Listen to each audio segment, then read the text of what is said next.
Hi friends, welcome to MS world. அனைவரும் நலமா? Tri-ply வாங்கி கிட்டத்தட்ட 4 நாள் ஆயிடுச்சு.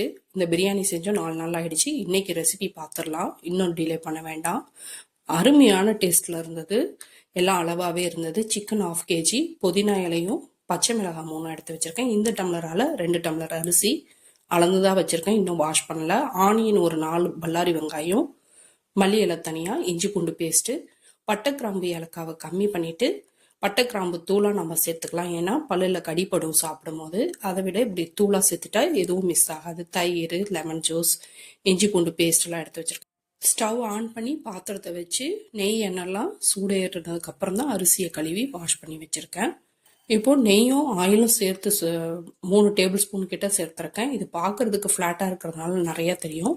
பிரியாணியில் ஆயில் கம்மியாக இருந்தது, எல்லாமே சட்டிலாகவே இருந்தது, சாப்பிட்றதுக்கு நல்லா இருந்தது. பட்டை கிராம்பு பொரிய விட்டு கட் பண்ணி வச்சிருக்கிற பல்லாரி வெங்காயத்தையும் நல்லா வதக்கி கொடுத்துக்கலாம். இதில் ஒரு 2-3 மிஸ்டேக் செஞ்சேன், அதையும் நான் சொல்கிறேன். அதையும் நீங்கள் செய்யும் போது அந்த மிஸ்டேக் இல்லாமல் செஞ்சுக்கோங்க. மறந்தாப்புல பச்சை மிளகாய் மட்டும் போடுறதுக்கு புதினா இலைகள் எடுத்து வச்சிருந்ததையும் சேர்த்து போட்டுட்டேன். இப்போ புதினா இலை போடணும்னு அவசியம் இல்லை, தக்காளி போட்டதுக்கு அப்புறம் கூட போட்டுக்கலாம், அப்பவே நல்லா ஃப்ளேவர் அடங்கிடும். இல்லைன்னா இஞ்சி பூண்டு பேஸ்ட் போடும்போது போட்டுக்கலாம். நான் வெங்காயத்தோடு சேர்த்து போட்டுட்டேன். இப்போ வெங்காயம் வதங்கிட்டு இருக்கிற கேப்ல தான் நான் தக்காளியே கட் பண்ணி வச்சிருக்கேன். அதை தான் இப்போ நான் காமிக்கிறேன். ஃபர்ஸ்டே நான் தக்காளி கட் பண்ணல, ஒரு 4 தக்காளி பழம் கிட்ட கட் பண்ணியிருக்கேன். வெங்காயம் ரொம்ப செவக்க வதக்கணும்னு அவசியம் இல்லை, அது ஒரு மாதிரி டேஸ்ட் கொஞ்சம் வித்தியாசமாக இருக்கும். நம்ம வேணால் ஃப்ரை பண்ணி ஆனியன் கூட மேலே போட்டுக்கலாம். வெங்காயம் கண்ணாடி பதம் செவந்து வர்றதுக்கு முன்னாடி ஸ்டேஜ்லேயே நம்ம இஞ்சி போட்டு பேஸ்ட்டு பச்சை வாசனை போக வதக்கிக்கலாம். 1 டேபிள் ஸ்பூன் அளவுக்கு இஞ்சி போட்டு பேஸ்ட்டு சேர்த்து பச்சை வாசனை போனதும் 1 டேபிள் ஸ்பூன் அளவுக்கு மிளகாத்தூள் 1 நிமிஷம் தான் கலந்து கொடுத்தேன். உடனேவே தயிர் சேர்த்து வச்சுருந்தேன். கிட்டத்தட்ட ஒரு 100 மில்லி இருக்கும் தயிர், அதை எடுத்து வச்சிருக்கேன். அதையும் சேர்த்தாச்சு. தயிர் சேர்த்து 1 நிமிஷத்துலேயே பட்டை கிராம்பு ஏலக்காய் பவுடர், மஞ்சள் தூள்லாம் எடுத்து வச்சிருந்தோம் இல்லைங்களா, அதையும் சேர்த்து ஒரு மிக்ஸ் கொடுத்து விட்டுடலாம். மஞ்சள் தூள் நார்மலாக பிரியாணிக்கு சேர்க்க வேண்டாம், சிக்கன் பிரியாணிங்கிறதுனால மட்டும் மஞ்சள் தூள் சேர்த்துக்கிறோம், அவ்வளோதான். ஒரு மிக்ஸ் கொடுத்ததும் தக்காளி பழம் 4 தக்காளி பழம் எடுத்து வச்சுருந்தேன், அதையும் நல்லா ஸ்லைஸாக கட் பண்ணி சேர்த்துக்கிட்டேன். இந்த டைமில் நம்ம புதினா இலை போட்டால் கூட நல்லாயிருக்கும். ஃபஸ்ட்டே நான் வெங்காயத்தில் மறந்தாப்பில் போட்டுட்டேன். இப்போ இதுக்கு தேவையான அளவு சால்ட்டு டு டேஸ்ட் போட்டாச்சு. நான் கல் உப்பு தான் சேர்த்துருக்கேன். தக்காளி பாருங்கள் நல்லாவே மசிஞ்சு வந்துருச்சு. இப்போ நம்ம வாஷ் பண்ணி வச்சுருக்கிற சிக்கன் 1/2 kg இருக்குது, அதையும் சேர்த்தாச்சு. சேர்த்து நல்லா மிக்ஸ் கொடுத்து விட்டுடலாம். இப்போ நம்ம மசாலாவோடவே இந்த சிக்கனை குக் பண்ணலாம். உப்புலாம் கரெக்டாக, கறியில் கொஞ்சம் உப்பு பிடிச்சாதான் நல்லாயிருக்கும், அதனால உப்பு கொஞ்சம் சேர்த்துக்கலாம். நம்ம பத்தலைன்னா கூட அப்புறம் திரும்ப அரிசி போடும்போது அட்ஜஸ்ட் பண்ணிக்கலாம். இஞ்சி பூண்டு பேஸ்ட் அரைச்சது அந்த மாதிரி தண்ணியெல்லாம் கழுவி கொஞ்சமாக சேர்த்துருக்கேன். கிட்டத்தட்ட ஒரு 1/4 டம்ளருக்கு கம்மியாக சேர்த்துருக்கேன். மூடி போட்டு குக் பண்ணுறேன்.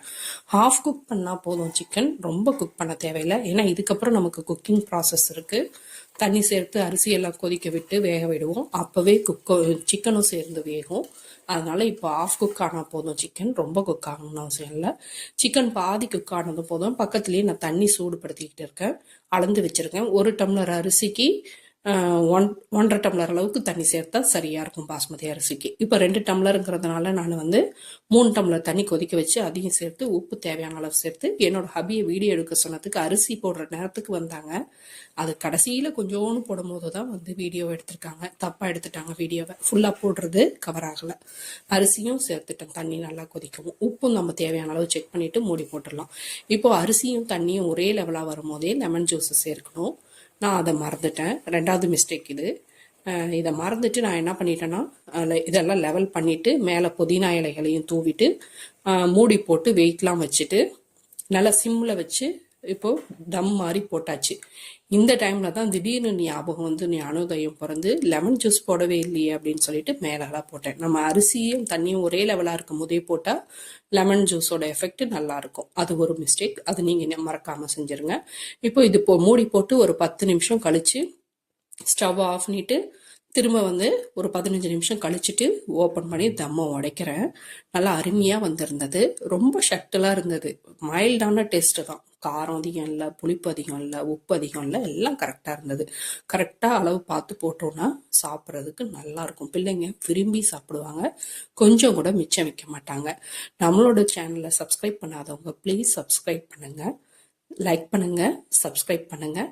ஃப்ரெண்ட்ஸ் அண்ட் ஃபேமிலிக்கெல்லாம் ஷேர் பண்ணுங்கள், சப்போர்ட் பண்ணுங்கள் ஃப்ரெண்ட்ஸ். உங்களோட கமெண்ட்ஸ்லாம் நான் ரொம்ப வெயிட் பண்ணிக்கிட்டு இருக்கேன். உங்களோட ஃபீட்பேக் எல்லாம் கமெண்ட்டில் சொல்லுங்கள். தேங்க்யூ.